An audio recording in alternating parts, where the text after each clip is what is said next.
So I'm not sure if you guys know about the whole Gabbie Hanna situation that's unfolded these past 2 days online. If you weren't already aware, there was a trending hashtag on Twitter a couple days ago that said hashtag apologize to Gabbie Hanna.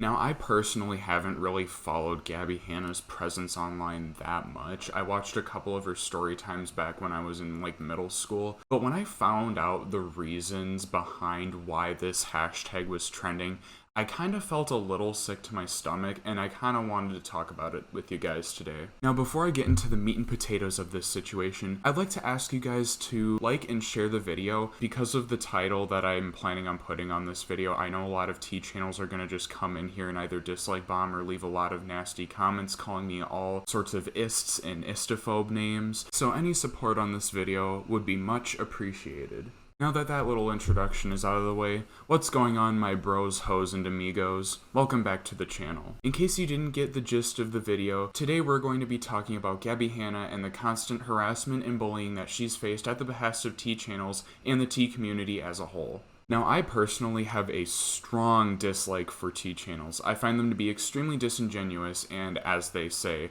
the bottom feeders of the internet. Frankly, they just take whatever's thrown at them and turn it into some sort of convoluted, misrepresented story that's blown out of proportion in order to gain views. Essentially, they're journalists just without the education. Now, I would remember back in the days of Yonder when I would scroll through my YouTube recommended looking for a video to watch, and I'd come across the occasional thumbnail with a video titled, "I can't believe Gabbie Hanna just did that," or something similar of the sort. You know, regular T channel stuff. But when looking into the situation that's erupted recently, I was really shocked to see how far T channels were trying to push harassment against Gabbie Hanna. I've seen channels that have made videos consecutively crapping on Gabbie Hanna for the most minimal shit.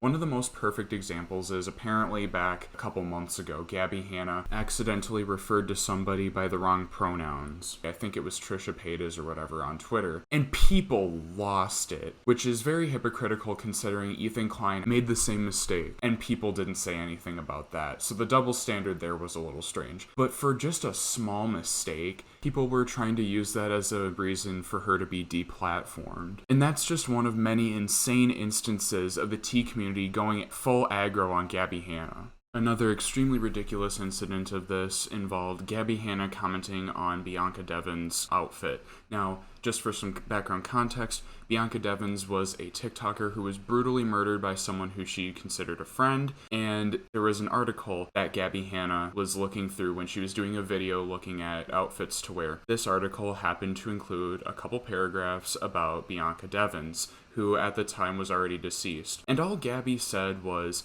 "Oh, that's a cute outfit." She didn't really read much into the article or whatever, and frankly, I don't even think she knew about the situation. But as usual in outrage culture, T channels started making videos upon videos about the situation, saying that Gabbie, because of her comments on Bianca's outfit in that article, was sending harassment to her family for their loss. This forced Gabbie into a corner where she eventually made an apology video, like everybody started demanding, where she also revealed that she actually reached out to Bianca's mother, who was very kind and compassionate and forgave Gabbie for the mistake she made, and actually even revealed that the harassment she and people close to Bianca were facing was not from Gabbie like the T channels were claiming, but from the T channels themselves. But regardless of this information coming forward, T channels still had to feed the mob, so they continued to try and drag out the drama by saying that Gabbie was being manipulative by reaching out to Bianca's mother, and that she wasn't sincere, and a bunch of other bullcrap, even going as far as to invalidate Bianca's mother's statement just because it didn't fit their narrative. But one situation that took a huge toll on both Gabbie's reputation and her mental health is the situation surrounding her feud with our favorite internet train wreck, Trisha Paytas. Now notice I mentioned Gabbie's mental health. I want to talk about that for just a quick sec. T channels love to virtue signal and say that they care so much about mental health and well-being. But what's funny is the fact that when they're making these videos and directing their audience to go attack Gabbie Hanna and send hate towards her, telling her to hurt herself and stuff like that, They have no consideration on how that would have on her mental health. I mean, we know that T-channels don't care about that stuff, but I just wanted to point out that this is the kind of people we're dealing with here. People who just live in this weird fantasy reality of what they can pick and choose as right and wrong and stuff like that, and they go in circles with arguments to try to get you in a gotcha moment. Anyway, this whole situation with Trisha Paytas and Gabbie Hanna, I think goes back to the time that Gabbie confronted Trisha's boyfriend at the time, Jason Nash, with concerns that Trisha had herpes. Now, my quick take on Gabbie's approach to that is I see nothing wrong with what she did, especially considering she confronted him in private with concerns, because from my understanding at that point in time, Gabbie had a sense that she and Trisha were friends. This is also later corroborated by screenshots of texts that Gabbie and Trisha had that Gabbie has recently provided. Obviously, T-channels ate this entire situation up with the whole fact that Gabbie was gossiping around about someone's sexual health, which wasn't the case, because Trisha was the one who made this entire situation public. And this situation grew on forever. I mean, I can't even remember how long ago this was. I want to say it was like a year and a half ago, and people are still talking about it like it's somewhat relevant.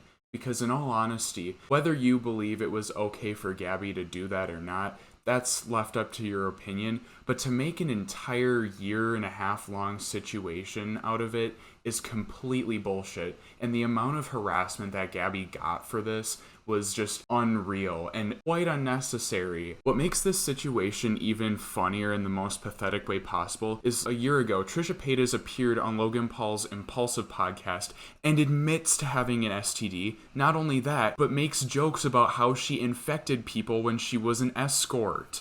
One pill and you're good. Yeah, it was probably like a year untreated because I never got tested when I was younger. I was like, oh wow, you probably infected like half the valley. I know, and just everybody's running around scorched dick. I know. So where were the T-channels when that information dropped? Well, you know, I'm sure there might have been a couple that briefly mentioned it, but the point is that it was non-existent. Gabbie actually just recently dropped a video of a deleted clip from this podcast she did with Trisha Paytas where she basically puts Trisha on the spot and starts grilling her and drops receipts and screenshots of tweets showing that Trisha and Gabbie were indeed friends and that they stopped being friends once Gabbie found out that Trisha was talking shit behind her back. Now, just to make sure the record is set straight, I am not saying that Gabbie is immune to criticism. I think she has made mistakes in the past that she is rightfully criticized for. My main intention with making this video is really bringing attention to how scummy and disgusting T-channels really are. Gabbie Hanna is, in particular, the most recent and I'd say most relevant situation of T-channels really going out of their way to send harassment towards someone. And just to further show how really disingenuous these T-channels are, Dustin Daly in particular went mauling and crying on Twitter when Nicholas Diorio in a live stream with Keemstar Augie and a few other creators were, you know, just criticizing his thumbnail and how he made so many videos on Gabbie Hanna. And Dustin Daly's response to that was to weaponize his sexuality and say that straight white commentators are coming after him. Then goes as far as to say, fuck Gabbie Hanna and a bunch of other crazy stuff. You know, definitely a healthy and normal response to make to somebody simply criticizing you and memeing a little bit. And you see, people like this make money off of ruining people's lives. And I'm just sick of seeing it. I'm sick of it. Other commentators are sick of it. And just regular people on the internet who have a functioning brain are sick of it as well. The main takeaway of this video is that T-channels suck, and if you want to get information about internet drama, you're better watching commentary YouTubers. Because at least when we get something wrong, we own up to our mistakes, and we hold people accountable who are disingenuous. Anyway, that's all for now. I will see you guys in the next one. I'm out. Peace.